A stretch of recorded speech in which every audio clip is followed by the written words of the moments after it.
Ja täällä studiossa on vieras, hän on Kiuru Vetinen, Aulis Kärkkäinen. Nykyinen, voisiko sanoa, ammatti on keksijä ja kehittäjä. Hän on entinen Lämpöpuuta Iisalmen Soinlahdessa valmistavan Lunawoodin toinen pääomistaja. Tervetuloa Radio Sannessiin. No kiitos ja hyvää päivää vaan kaikille. Päivää. Kiuruvedeltä tulit. Kyllä. No niin. Ihan töikseen sinua varten tai tätä ohjelmaa varten. Kiitos, se on erittäin kivasti tehty. Tänään puhutaan sinun kehittämästä ja keksimästä hengitysharjoituslaitteesta Vello 2. Kerropa Aulis, mistä tämä idea silloin aikanaan lähti? Oikeastaan se kyllä juontaa ihan minun lapsuuteen. Minä olen ollut lapsesta lähtien kärsinyt hyvin pahoista hengitysongelmista.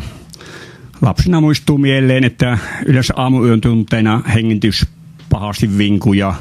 Eikä niitä siihen aikaan hoideltu sen kummemmin.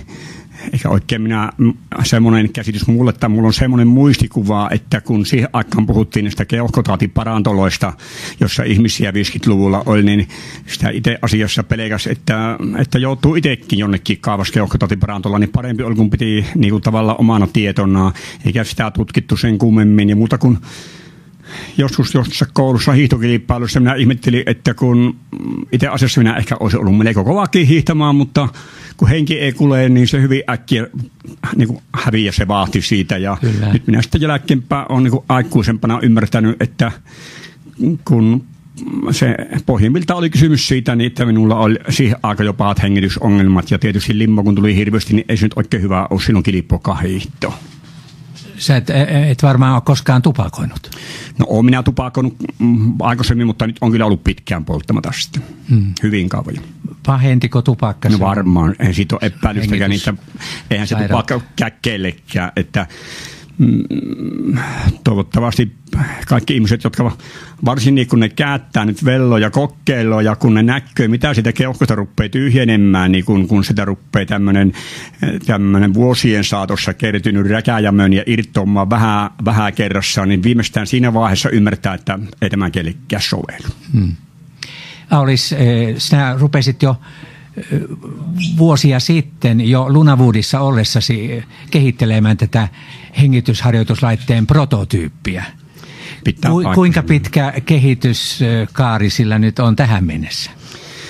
No se oikeastaan lähti 2000-luvun puolivälin tietämillä. Mulla tuo hengitys oli tosi huonossa kunnossa siihen aikaan hirveä kiire. Ja kyllähän sitä vähän niin kuin kuolemanlaaksussakin oltiin tuolla meidän aikaisemmassa firmassa 2003-2004 vuonna, ja sitä vain niin tavallaan joutui tekemään töitä ja lääkkeitä, käyttämään entistä kovempia annoksia, ja sitten niin kuin sattumiin kautta, niin siinä tuli tämä pulloon puhaltaminen. Yksi kiuruvetinen sairaanhoitaja kerran, kun minä menin yhtenä lauantaina hengittämään, kun meinasin tukehtua niin happea sinne päivystykseen, niin se iski mulle tuommoisen lääkepullon vanahan ja letkun siihen ja sanoi niin, että kokeilepa tuota ja rupeat puhaltelemaan. Ja minä teen sitä ja huomasin, että se helpottaa. Ja kun minä olin aikaisemmin sitä ennen jo huomannut sen, että saunominen ja saunassa kun höyryä hengittää, niin se helpottaa sitä hengittämistä, niin minä ikään kuin vähän keksijän miehenä ajattelin, että kun nuo saisi samaan laitteeseen yhdistettyä, niin siinähän se sitten varmaan olisi, koska höyry ei pääse menemään oikein jos keuhkoputket on kiinni. Ja vastapanepuhalluksella pyritään avaamaan keuhkoputkia, ja itse asiassa sitähän on tutkimustuloksia runsaasti olemassa, että se toimii siihen. Niin näiden asioiden yhdistäminen, että minä silloin 2000-luvun toisella puoliskolla teen itselle ensimmäisen rototyypin, jota käytin, enkä minä sitä kellekään huuellut sen kummemmin, mutta sitten kun myöttiin tämä lämpöpuuyhtiö, niin 2012 minä sitten ehkä tammikuulla rupesin aktivoitumaan sitten vähän tarkemmin tätä asiaa tutkimaan ja ostamaan ulkopuolisilta asiantuntijoilta, ja 2014 2014 se sitten pääomitettiin ja 2,5 vuotta on ehkä nyt tehty oikein aktiivista, 3 vuotta aktiivista työtä tämä eteen. Että siinä en ole minä yksin tehnyt, vaan meillähän on Kuopiossa yhtiöllä toimipaikka ja siellä on 5 ihmistä töissä siellä. Että kyllä tässä niin haastetta yllättävän paljon ollut kyllä. Eli aika suurella porukalla sitä on kehitetty. No kyllä on ja sitten ostettu ulkopuolelta paljon asiantuntija-apua ja itse asiassa tässä kävi vielä sillä tavalla, että siinä vaiheessa, kun tätä ruvettiin pääomittamaan, niin nämä meidän asiantuntijat itse kukin halusi tulla tähän yhtiöön mukaan. Eli ne oli niin vahvasti usko asiaa ja tavallaan oli kumminkin asiantuntijoita jokainen omalla alueellaan, niin sekin antoi tietysti meillekin sitten uskoa, että se pääomittaminen järjestyy sitten kohtuullisen helposti. Ja ensimmäinen kappale saatiin tehtaalta kesäkuussa ja lokakuussa sitten tämä laite tulee jo sitten myyntiin, eikö näin mene? Kyllä, että meillä on tuossa kesäkuulla valmistu ensimmäinen semmoinen pienempi sarja, joka ei ole vielä myyntiin tarkoitettukaan, vaan on ikään kuin käytetään markkinoinnissa ja näytteenä ja sillä tavalla, mutta lokakuun loppupuolella sitten pitäisi olla apteekissa tuotte. Ja sinulla on se laite täällä mukanakin. Näköjään se on aika, no en tiedä, sinä hyvin nopeasti sen sait kokoon, että saattaa olla aika yksinkertaista saada se tuohon muotoon. Kyllä tämä tässähän periaatteessa tämä on yksinkertainen laite, mutta siellä on kuitenkin sisällä sitten, niin siellä on semmoista tekniikkaa, joka tekee tästä tämmöisen toimivan laitteen, että päällepäin tämä on, tietysti me on aika paljon panostettu tuommoiseen ulkoismuotoiluun, ostettu siihen niin paljon asiantuntija-apua, eikä tämä ensimmäinen malli ole, vaan niitä on heti kymmeniä kyllä ollut tässä, ei ole ollut tyytyväisiä näkemäämme, mutta kyllä mä sanoisin, että yksinkertaista tekniikkaa on tietysti tietyt asiat, mutta on sitten tosi isotöisesti kehitettyä tekniikkaa tuolla härvelissä sisällä. No mihin sitten tämän laitteen teho perustuu? No se perustuu itse asiassa vastapainepuhalluksen, eli mistä äsken puhuin siitä pullon puhaltamista, niin sen ja höyryhengittämisen toisiinsa linkittämiseen, eli ne toisiaan tukevana kokonaisuutena on tässä laitteessa. Kun tänne laitteeseen puhalletaan, tässä on ensinnäkin semmoinen lämmityssysteemi, missä päätetään tiettyyn asteeseen vedellä ja sen jälkeen kun se lämmitetään, tässä on 3 eri ohjelmoitua lämmitystä valaamin lämmitysastetta, niin se hetkessä lämpiää ja sen jälkeen siinä on portaattomasti säädettävä vastus sekä sinne vastapainepuhallukselle että höyryhengittämiselle sisäänpäin, jolloin keho joutuu töihin tämän laitteen kanssa. Ja se, kun meillä ihmisiä on tavallaan eri kehosia olemassa erilaista kapasiteettia keuhkossa, niin sen takia tässä on hyvin, hyvin laaja säätö, että joku tuommoinen aktiiviurheilija, nehän pistää niin kuin säädön tiukalle ja sitten tekee oikein kovasti töitä, mutta ihan tuommoinen tavallinen ihminen ja ennen kaikkea ne, joilla on hengitysongelma, niillä ei saa olla liian tiukat tämä liikkeelle lähtisi, eikä yleensäkään. Että siinä suhteessa, niin sitten kun se on säädetty, niin lähdetään puhaltamaan omalla tuntemuksella sinne laitteeseen päin, joka se vastaavainen puhallus synnyttää sinne laitteen sisään sulettuun tilaan höyryä.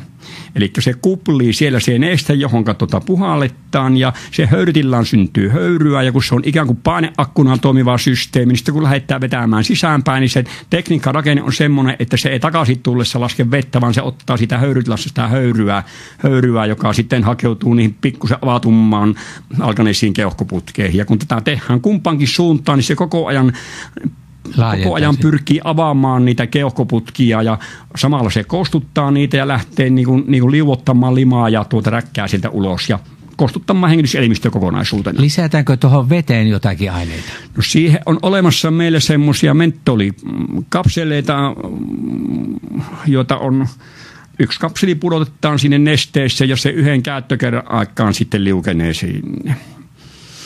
Tämä hengitysharjoituslaitehan oli mukana Riossa suomalaisilla Rion olympialaisissa. Niin minkälaista palautetta sieltä olet saanut? No se on kyllä ollut hyvä. Tämähän tapahtui sillä tavalla tänne Rioon meno, että me kyllä itse sitä oikein oltu näin pitkälle ajateltu vielä, mutta olympiakomitean lääkäri, joka tuossa keväällä kuuli tästä asiasta, ja hän nyt sattuu olemaan myöskin sitten hiihtoliiton lääkäri, joka on tuolla hiihtoleirillä mukana ja hiihtäjien mukana koko ajan, niin hän kun kuuli tästä, niin hän aika nopeasti vei sitten eteenpäin sitä asiaa, ja oltiin sitten tuossa kesällä esittelemässä kaikille näille valmennusryhmille kesäkuulla Vuokatissa, ja sitten Maarit Valtonen, joka on tämä lääkäri, niin hän pyysi yhden laitteen Rion mukaansa, ja sitten hän oli siellä näille tietyille urheilijoille sitä antanut käyttöön, ja sain kyllä tuossa jo sitten matkalla viestiä, että vaikka tässä ei mitään hirveitä satteita mitallin suhteen vielä ole tullut, niin se ei välttämättä nyt sitten vellosta vielä ennätä ehkä johtuva, vaan mutta kumminkin, että ne pallate oli ollut tosi hyvää jo heti urheilijoille, ja nyt sitten tuossa kun Martti oli lähettänyt viime yön sotuna viestiä, kun takaisinpäin tulossa, niin tosi hyvä palaute kyllä. Tämähän innostaa edelleenkin. Onko tuo nyt sitten jo niin viimeisen päälle kehitetty vai onko siihen tulossa vielä jotakin lisäyksiä? No tässä vaiheessa tämä on valmistuute. Tämähän on tarkoitettu niin kuin tavallisille ihmisille hyvinvointituotteena hengitysharjoituslaite, joka ei vahvista pelkästään hengitystä, vaan koko ihmisen keskivartalon aluetta. Lihakset joutuu tässä töihin, joka taas sitten on tärkeä myöskin hengittämisen kannalta, ja eihän niistä nyt hyvistä lihaksista kellekään mitään haittaakaan varmasti ole. No ei varmaan. Aulis Kärkkäinen, sekin palaute, mitä olet saanut tuolta Riosta tämän hengitysharjoituslaitteen osalta, varmaan sinua lämmittää, mutta onko sinulle jo joku uskaltanut sanoa, että tässä on uusi Nokia? Tänä päivänä joku varma, mutta ei kyllä herja heittänyt siitä, niin kyllä minä sanon, että tässä on ehkä pikkusen yliampuvaa, mutta että pitää ehkä vähän ensin katsoa, mutta sitten tuossa tullessa mietin, kun ajelin Kiuruilta tänne päin, että tietysti silloin, kun ei näitä kännyköitä vielä ollut, niin siinäkin lähdettiin nollasta liikkeeltä, kellään ei ollut, mutta sen jälkeen, jos ajatellaan viimeisen 10-5 vuoden aikana, niin jokaisella melkein, joka on ostanut uuden kännykän, on ollut jo ennestään kännykkä, mutta sen sijaan vello ei ole kellä ja kohderyhmä on vähintään yhtä iso, että toivotaan, että näin käypi. Tiedätkö, kuka oli tämä henkilö, joka vertasi tätä esimerkiksi Nokiaan? No, en taida sanoa, että ei rupea minua arvostelemaan liikaa. Sinua aikaisemmin oli juuri siinä samalla paikalla istunut erikoislääkäri. Jaa, no sehän tuntuu. Hannu Vierola. Joo. No se on Hän arvosti erittäin paljon tätä sinun keksintöä. Toivotaan sille menestystä ja kiitos, että tulit kertomaan.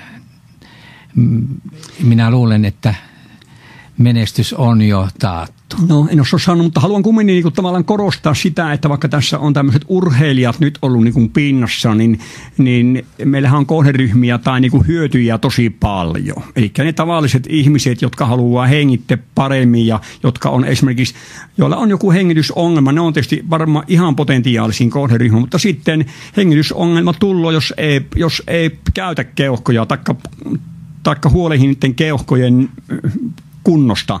Ja tämä on ihan lapsesta vaariin, niin joka perheessä löytyy hyötyjiä. Äänityöläiset, laulajat, aktiiviliikkujat ja ne ihmiset, jotka vain haluavat, että keuhkot on paremmassa kunnossa, jolloin keuhkot myöskin pystyy paremmin vastaanottamaan tämmöisiä niin kuin lunssa-aaltoja ja muita, taikka pystyvät vastustamaan niitä. Että käytännössä meillä on kaikki ihmiset hyötyy vellosta. Kiitoksia. Kun käyttävät sitä. Kun käyttävät, näin vielä. Kiitoksia Aulis Kärkkäinen. Ja hengitysharjoituslaite Vello 2 on sitten lokakuun puolivälistä eteenpäin myynnissä apteekeissa. Kyllä. Ja sitten me vielä avataan verkkokauppa itselle yhtiöön, että siitä vaan sitten hankintoihin. Kiitoksia.